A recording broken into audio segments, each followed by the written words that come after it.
Now, you may or may not already know this, but when it comes to making money on YouTube with YouTube, YouTube ad revenue or Google AdSense is not the only way to make money. And in fact, if you're educated and know how to approach it in the right way, which is what this video is going to do for you, then your YouTube ad revenue, your Google AdSense should actually be one of, if not the smallest income streams that you're able to generate with your YouTube videos and your YouTube channel. So real quick, before I dive into these 10 different ways to make money with YouTube without 1,000 subscribers and without 4,000 hours watch time, just a few quick orders of business. So number one, make sure and watch this video all the way through so you hear all 10 of these. But just as importantly, maybe even more importantly, none of these are gonna work if your videos don't get views. So at the end of me giving you these 10, I'm going to give you my strategy for how to upload videos that get views, because you have to get views in order for these strategies to work. Number two, hit that red subscribe button, and number three, hit the like button, the thumbs up, just because we got to give the algorithm what it wants so that this channel can keep growing and these videos can keep getting more views. There's a lot of talk about, and I'm talking about this in this video, that there's not a whole lot of money to be made through YouTube ad revenue. I'm gonna say in most cases that's accurate, but I will say, and if you go do your research and if you launch videos and test this, like, you'll see it as well. But there are certain topics, especially in the education niche, that where advertisers are spending a lot to advertise on those videos and those topics, and they're very legit advertisers, and like the advertising's working. So anyways, what that all leads to is there are some topics that you can make videos around that actually you will make a lot more ad revenue off of those videos around those topics than, say, entertainment videos or stuff like that. So ad revenue is not just completely the same all across, like for every 1,000 views, not everybody gets the same amount of YouTube ad revenue. Like I have, like, look right here. So this Instagram video, crazy views. If you look at how much ad revenue it's making me, it's not making me the most, even though it's by like triple or quadruple getting more views. But if you look right here at these Facebook Business Manager videos that I've made, they actually make me quite a bit more money, a lot more money per view than the Instagram videos. And that's just because it's a better topic, I guess you could say. I don't know if better is the right word, but it's a topic, it's a subject where advertisers are spending more, and more legit advertisers are spending there, that sort of thing. So all I'm trying to say is it varies a lot. But I know if you go watch like other YouTubers that have had educational type of videos that hit like 1 million views or more, or several hundreds of thousands, they're actually making really, really good money just off of YouTube ad revenue. So it is possible to make good money with YouTube ad revenue. It has to be in the right niche, and the video really has to take off a bit.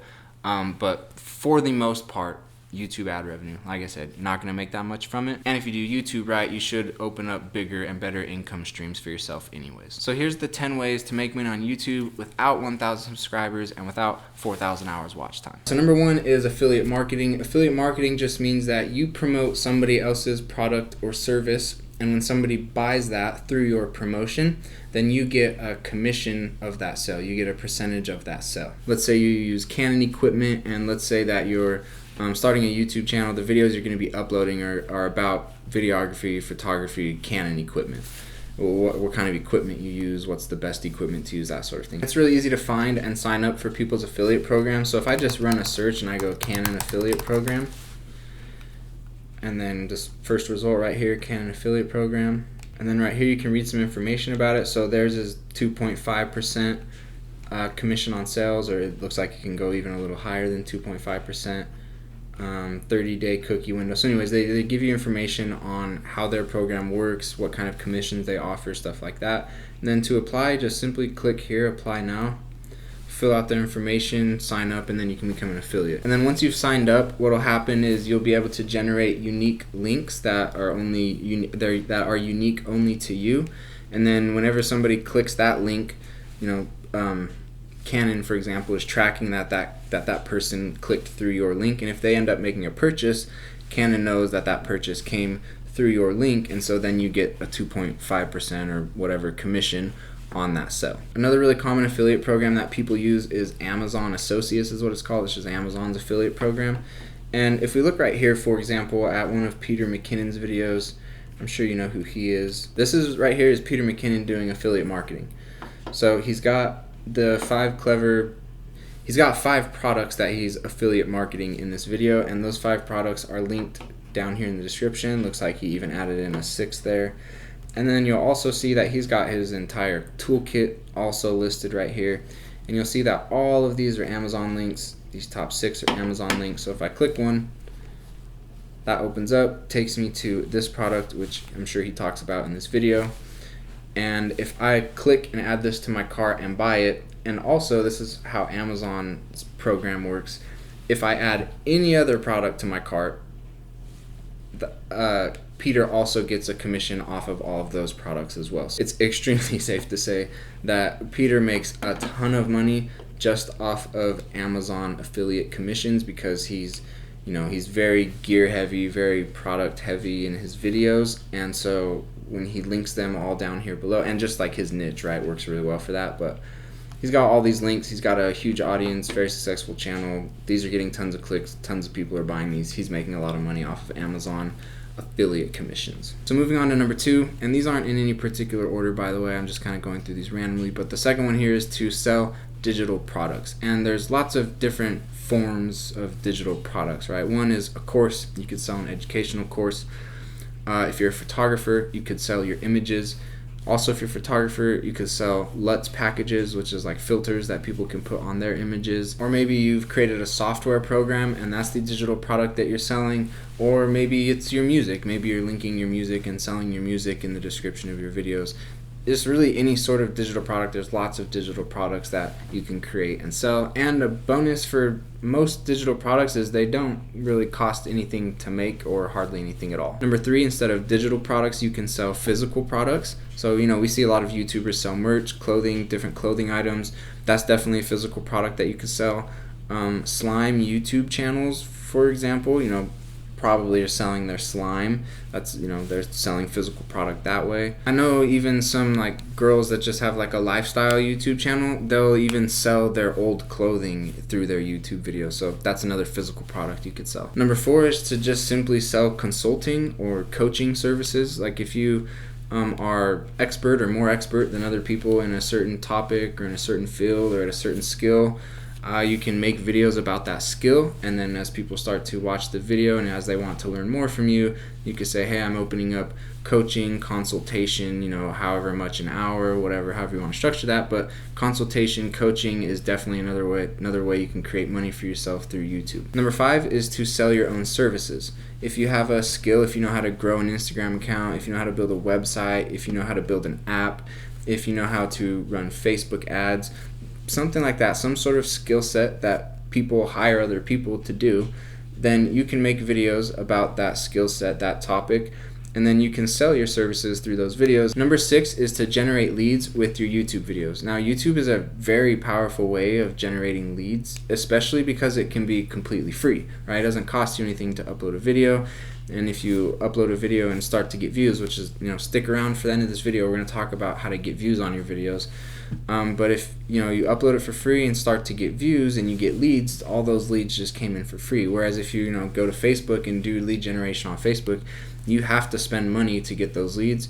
On YouTube, you don't have to spend money to get those leads, actually. Like this video right here, for example, that I made. For about the first year of this video, I had a little link down below that offered a free Instagram growth guide, and people had to put in their email to get that growth guide. And so I was able to collect something like 10,000 emails of people that were interested in growing their Instagram account just through that one YouTube video, and it didn't cost me a thing. Now, if I went to Facebook and I tried to do lead generation for people interested in Instagram growth, and I wanted to build an email list of 10,000 on Facebook, I'd be looking at 20 or 30 G's to collect all those leads, something like that. So YouTube lead generation can be super, super, super, super, super, super, super powerful. Number 5 is brand deals, and how much you can make from brand deals varies widely, but you can make a little bit, you can make a ton. You can get brand deals with really small channels. You can definitely get brand deals with really big channels. Like it exists all, like there's just a huge range of what can happen and how much you can make brand deal wise. But brand deals is basically, or sponsorships is another word for it, but it's basically just getting a company to pay you to promote their product or their service or mention them in your video. Or maybe it's even just to wear the company's clothing in your video, something along those lines. Number 8 is to set up a Patreon account. This is Patreon right here. If you want to come and read some more about it, right here, this section will tell you more on how it works. But basically it just lets people donate money to you, and you set up kind of different tiers that they can donate money at. And it's just a way for your fans, your subscribers, your viewers to support you. And it has no connection to like YouTube itself, no connection to Google AdSense or anything like that. It's just its own thing, and it's literally just a little system you can set up so that your viewers, your subscribers can donate some money to you. And I have seen some YouTubers take the approach of telling their audience, hey, I'm not going to put ads on my videos. I don't want you guys to be bugged by ads. You're not going to encounter ads on my videos, but because of that, it would, be really helpful, and I'd really appreciate it if you could, donate to my Patreon. And so they remove the ads, remove Google AdSense, so their audience doesn't have to deal with having ads on their videos, but the YouTuber is still able to make money through his or her audience members donating to their Patreon. Number 9, this one's a little bit different than the ones we've talked about so far, but number 9 is speaking engagement. So if you're putting out videos on a certain topic and people can see that you're knowledgeable, it may be that people will reach out to you because they found your videos and have seen that you're knowledgeable on that topic, and invite you to a conference or a seminar to speak and share your knowledge on that topic. So the last one here, number 10, is to create YouTube videos for other creators and other people's channels, and or optimize their videos and their channels. So YouTube doesn't have to be about just you owning and running your own channel and your own content. You can create content for other people's channels, and you can go into their videos and create thumbnails for them, or better thumbnails, or do the back end tagging or write better descriptions for them, that sort of thing. So just a little shift. All of these up to this point have been like just you working through your own content in your own channel, but there's also plenty of opportunity with YouTube to help other creators and other channels with their content and their strategy and their ideas, and there's a lot of money to be made taking that route as well. Like I said at the beginning of the video, none of these work though if you don't get views on your videos. Your videos have to get views for any of these to work. So we're going to talk about how to get views on your video by getting your videos to rank in search. Let me show you what I mean. Alright, so I'm here inside of my YouTube Studio Analytics, and let's just look at my top videos here. I'm going to click see more. So this first one right here, if I click into it, look at its traffic source, you'll see that the majority of its watch time has come from suggested videos, and then the second majority of its time has come through YouTube search. And then if I click into YouTube search, it'll show me which phrases, which search terms I've gotten the most watch time and views from, that sort of thing. So most of this video's watch time has come through suggested videos, but that wasn't the case at the beginning. The way this video started to get views and started to get picked up was through search. I found high volume search term, Instagram followers hack, made a video for that.